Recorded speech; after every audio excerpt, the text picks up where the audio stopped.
JBN, we keep you informed. I am Michelle Jones, and in the news, father found dead in suspected suicide, child shot and injured.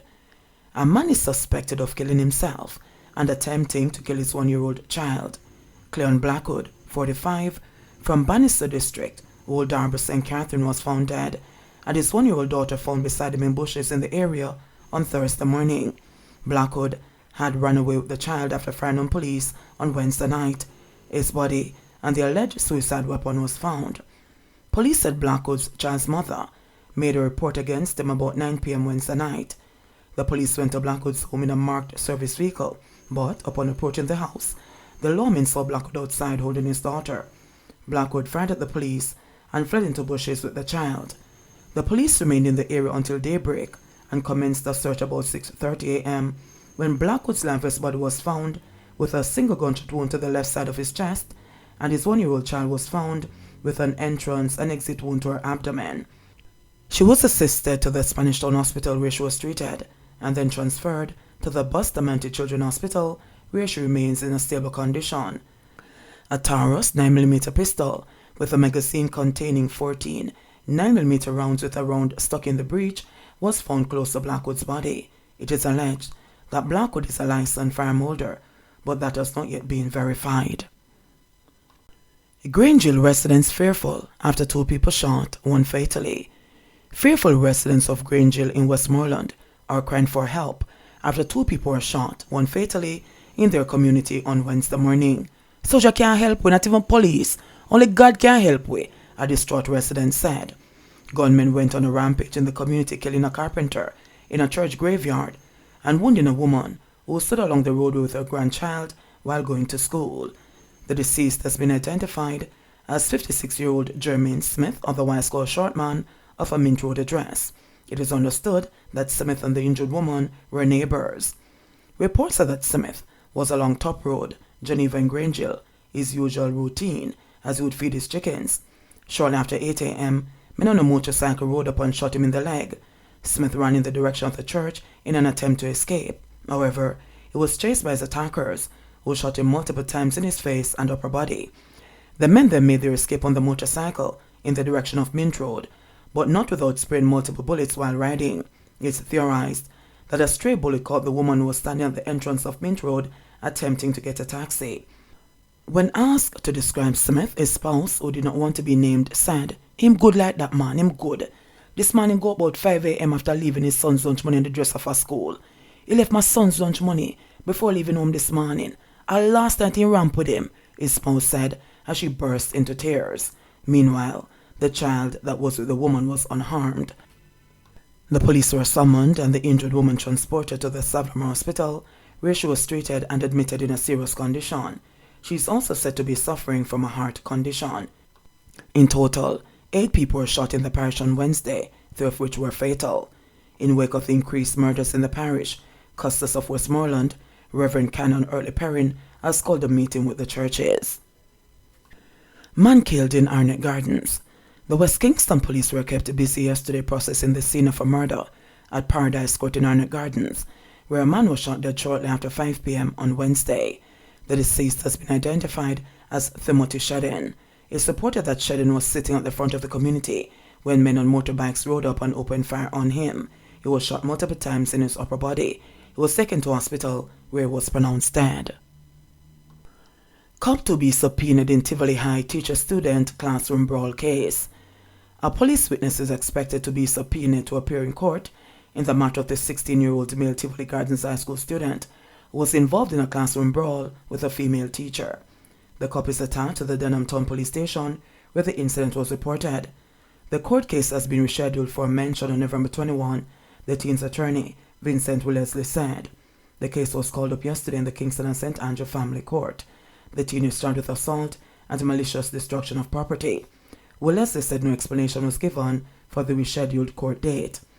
Wellesley again reiterated his view that the 56-year-old teacher should also be charged, arguing that she played a role in the incident. The June 6 incident, which was captured on video and widely circulated on social media platforms, sparked national outrage. The 16-year-old claimed that during lunch break he went into the classroom to purchase sweets from a female student.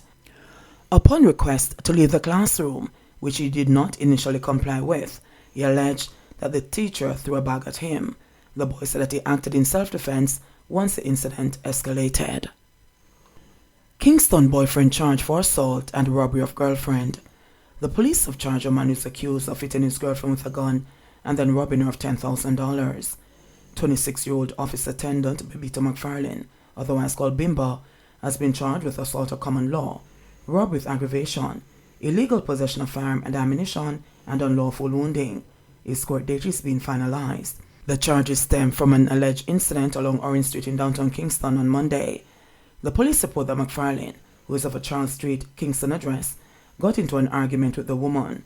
McFarlane reportedly used a handgun to hit the woman in her head and then allegedly robbed her of $10,000 before fleeing. The woman reported the matter to the police and McFarlane was subsequently arrested. He was later charged after being interviewed. Hang them now, says Bobby Montague. Former National Security Minister Robert Montague has come out blazing in defense of hanging, calling on his fellow parliamentarians to muster up the political will to either remove it from the books or start dragging murderers to the gallows.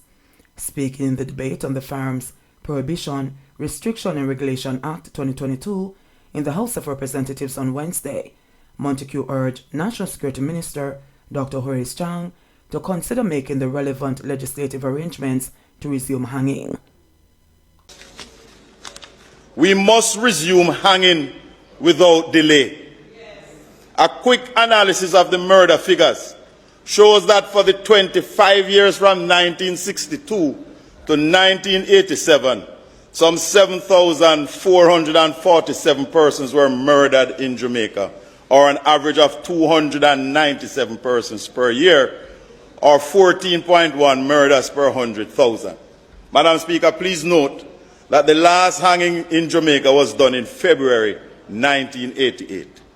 In the 25 years after 1988, 89 to 2014, some 27,367 persons were murdered, or an average of 1,094 per year. This gives 42 per 100,000. But understand also, Madam Speaker, that the population moved from 1.6 million to 2.8 over 50 years, a 57% increase. The total amount of murder went up by 400%, or 4 times. Please note that in the second 25 years, we saw more access by the population to better education, better health care, counseling, mentoring, and psychological support. Yet, Madam Speaker, the only difference is that we have stopped hanging and we have created a murder factory. It is plain to see, hanging, the statistics show, is fit for purpose for Jamaica.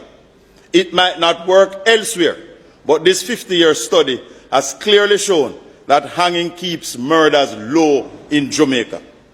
As a matter of fact, Madam Speaker, we should build 4 more gallows. 1 in the west, 1 on the south coast, 1 on the north coast, and 1 in the east. With 5 gallows, most areas will be within 1 hour of one of them. So as the judge passes sentence, straight to the gallows you go. And you must be hung by your neck until you are dead, dead, dead, or until your teeth kill. If we don't want to hang, remove it from the books. But there is a conspiracy of vested interest not to hang, but they are not bold enough to bring that amendment on the floor of this parliament and remove it. If we don't want to hang, take it off the books. Until it is removed, let us hang them by the neck until they are dead, dead, dead. We must hang, shoot, inject, or electrocute them, or remove it from the books. We cannot, Madam Speaker, cherry pick which laws we are to obey.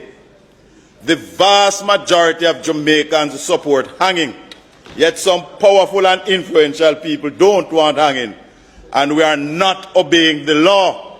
Then we wonder why we have a crime problem in this country when we cherry pick which laws to obey. Madam Speaker, let us hang them. Hang them by the neck until they are dead, dead, dead. 74 new COVID-19 cases, 1 death reported. The Minister of Health and Wellness reported 74 new COVID-19 cases and 1 death on Wednesday, September 7, bringing the infection total to 150,475. The new cases comprise 43 females and 31 males, with ages ranging from 20 days to 105 years. The cases were recorded in Kingston and St. Andrew 20, St. Catherine 14, St. James 13, Clarendon 10, Westmoreland 7, Manchester 5, Trelawney 4, St. Elizabeth 3, St. Anne 1, and St. Thomas 1. 1 death was recorded for the period. The deceased is a 20-year-old female from St. Catherine. There were 47 recoveries in the last 24 hours, bringing the total to 97,259. Currently, 108 people are hospitalized, 35 of whom are moderately ill, 4 severely ill, and 1 in critical condition. Jamaica's positivity rate for the latest round of testing is 20.1%. In sports news, Jamaicans experienced mixed results in 5th Diamond League. 5-time World 100 meters champion Chilean Fraser-Pryce has ended her 2022 athletics season on a winning note after storming to victory and claiming her 5th Diamond League title in Zurich on Thursday. Fraser-Pryce, who had a record-breaking athletics season this year, got off to a usual rocket start and left a star-studded field in the wake of her dust as she blazed to take victory in the event in a time of 10.65 seconds. Fraser-Pryce's finishing time has equaled the meet record. This is the Jamaicans' 7th sub-10.7 seconds clock in this season, including the world-leading time of 10.62 seconds, which was set at the Monaco Diamond League in August. Meanwhile, Shericka Jackson, who is the only woman to defeat Fraser-Pryce in the 100 meters this year, followed suit in a time of 10.81 seconds, while African record holder Marie-Josée Tallou of the Ivory Coast rounded out the top 3 in 10.91 seconds. Over in the men's 100 meters, Jamaica's former World Championships winner Ewan Blake finished second. Blake clocked 10.05 seconds behind American Trayvon Bromwell, who won the event in 9.94 seconds. Canada's Aaron Brown was third in a season best of 10.06 seconds. Shericka Jackson has extended her impressive 200 meters resume after securing her first Diamond League trophy in the event. Jackson, who was the overwhelming favorite in the final, quickly covered her opponents and demolished the field in a time of 21.79 seconds. The fastest woman alive in the event, Jackson, was followed by Tokyo Games bronze medalist Gabrielle Thomas, 22.38, while Tamara Clark, also of the United States, finished third in 22.42 seconds. Brittany Anderson, the national women's 100 meters hurdles champion, placed third in the women's final. Anderson clocked 12.40 seconds. Reigning world champion Grant Holloway of the United States proved too good for the Jamaican sprint hurdles pair of Rashid Broadbell and Ansa Parchment as he stormed to victory in the men's 110 meters hurdles. Holloway, who knew was up against a stellar lineup, bolted out of the blocks and took command of the race to cross the line in a time of 13.02 seconds for the top spot. This is the Americans' first hold of the Diamond League trophy. Broadbell had to settle for second behind the American in a time of 13.06 seconds. He was followed by his compatriot and Tokyo 2020 Olympic Games gold medalist Ansa Parchment, who finished third in 13.26 seconds. JBN, we keep you informed. Please remember to subscribe, like, share, leave us a comment and click the notification bell to receive our daily news items.